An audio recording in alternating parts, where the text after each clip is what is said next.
And to understand how he became unbreakable, you have to go back to where survival first became part of his story. Belgrade, Serbia. A childhood shaped by pressure, uncertainty, and war. Djokovic did not grow up inside the comfortable world of tennis privilege. He grew up in a country where tennis was not supposed to create global champions. He grew up during bombings, sanctions, and fear. There were nights in shelters. There were days when the future felt impossible. There were moments when his family had almost nothing left. And as a young boy, Djokovic learned something that would stay with him forever. Success was not just a dream. Success felt like survival. He once described it as a matter of existence, a way to help his family, a way to escape, a way to turn pressure into purpose. That pressure could have destroyed him. Instead, it became fuel. But fuel alone was not enough, because on the court, Djokovic still had to fight a different enemy, his own body.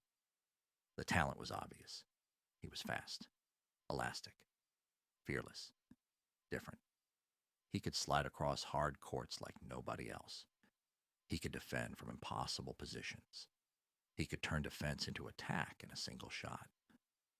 But early in his career, something kept happening. In long matches, his body would suddenly disappear. His legs would feel heavy. His chest would tighten. His breathing would become difficult. And the player who looked ready to take control would suddenly look empty. In 2006, at the Croatia Open, Djokovic was only 19. He was on a winning streak. He was close to another breakthrough. But against Stan Wawrinka, his body shut down. The air would not come. His chest was heaving. His strength vanished. He fell backward onto the clay. And in that moment, he wondered if the dream itself was slipping away. People had different explanations: allergies, asthma, fitness, mental weakness. But Djokovic knew something did not make sense. He was training every day. He was working as hard as anyone. He was doing everything an elite athlete was supposed to do. And still, in the biggest moments, his body kept betraying him. Then came the breakthrough. In 2008, Novak Djokovic won his first Grand Slam at the Australian Open. He defeated Jo-Wilfried Tsonga in the final. It was history. The first major sign that Djokovic was not just another talented player. He was coming. But the story was not complete. Because even after that first Grand Slam, the problems did not disappear. Federer and Nadal were still the giants of the sport. They were still the standard. They were still the wall. And Djokovic was still searching for the formula that would allow him to stand with them. Then came Melbourne, 2010. Australian Open quarterfinal. Djokovic against Tsonga again. For 3 sets, Djokovic looked ready to take control. The match was there. The opportunity was there. But then it happened again. The breathing, the stomach, the sudden weakness. He left the court. He returned drained. And everything changed. The body that had carried him suddenly felt broken. The mind that had fought for years suddenly felt empty. The match slipped away. And for Djokovic, this was more than a defeat. It was a warning. He had the skill. He had the hunger. He had the training. But something inside the machine was not working. And that lowest point became the beginning of the transformation. The answer did not come from a new racket, or a new serve, or a new coach. It came from listening to his body. Djokovic began to change the way he lived, the way he ate, the way he recovered, the way he prepared. He removed gluten. He removed dairy.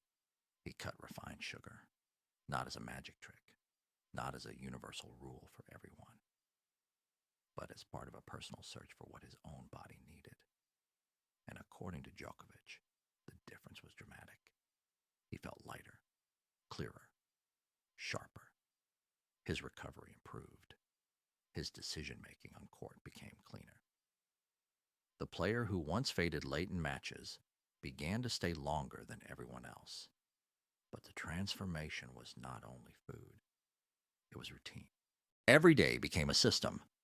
Stretching, breathing, recovery, visualization, mindfulness, training, analysis, discipline. Djokovic was not trying to feel good for one match.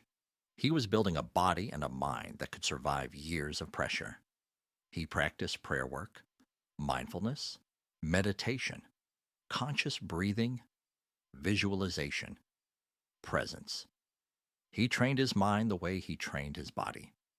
Because tennis is not only played with a racket, it is played inside the nervous system, inside the breath, inside the silence before the biggest points. Djokovic did not become unbreakable in one moment. He became unbreakable through repetition, through small decisions, through daily habits, through choosing discipline again and again and again. Then came 2011, the year everything changed, the year Djokovic stopped being the talented challenger and became the player tennis could not solve. He won the Australian Open, then Wimbledon, then the US Open. He became world number one. He went on a winning streak that made the tennis world stop and stare. This was not the same player who once ran out of breath. This was not the same player who collapsed under the weight of his own body. This was Djokovic rebuilt. Cleaner, lighter, sharper, harder to break. In 2011, he did not just win. He changed the balance of the sport. Federer had defined elegance. Nadal had defined intensity. Djokovic began to define resistance. He could suffer longer, recover faster, return deeper, defend wider. And when the point looked lost, he found one more ball, one more breath, one more answer. But Djokovic was not built alone. He was forged by the greatest pressure tennis could offer. Federer, Nadal, Murray, they were rivals, but they were also mirrors. Every loss forced him to study. Every final forced him to adapt. Every battle demanded another version of himself. For years, Federer and Nadal were the names he had to chase. They beat him in big matches. They forced him to change rackets, change routines, change his team, change his body, change his mind. And slowly, Djokovic stopped chasing them. He joined them. Then he challenged them. Then he passed records that once looked untouchable. The Big Three era did not just test Djokovic. It created the Djokovic we know. But the transformation did not stop with one season. It became one of the greatest careers in tennis history. 24 Grand Slam titles. A record 428 weeks as world number one. Every major conquered. Australian Open, Roland Garros, Wimbledon, US Open, not once, not twice, but 3 times across his career. A triple career Grand Slam. And in Paris in 2024, the last missing piece finally arrived. Olympic gold, the title he had chased for years. The medal that completed the picture. By then, Djokovic was no longer just chasing Federer and Nadal. He was standing beside them. And in many records, he had moved beyond them. Today, Djokovic is remembered for numbers. Grand Slams. Weeks at number one. Australian Open dominance. Impossible comebacks. But the deeper story is not just what he won. It is what he survived. The war. The pressure. The doubt. The collapses. The rivals. The search for answers. And the constant need to rebuild himself. Because even now, after everything, Djokovic still asks the same question. How far can I go? How long can I push my own limits? That is why his story feels different. He was not the effortless genius. He was not the natural king of clay. He was not the elegant artist of grass. He became something else. a survivor, a problem solver, a machine built through discipline. Novak Djokovic was not born unbreakable. He built himself that way. Unbreakable was not born. It was built.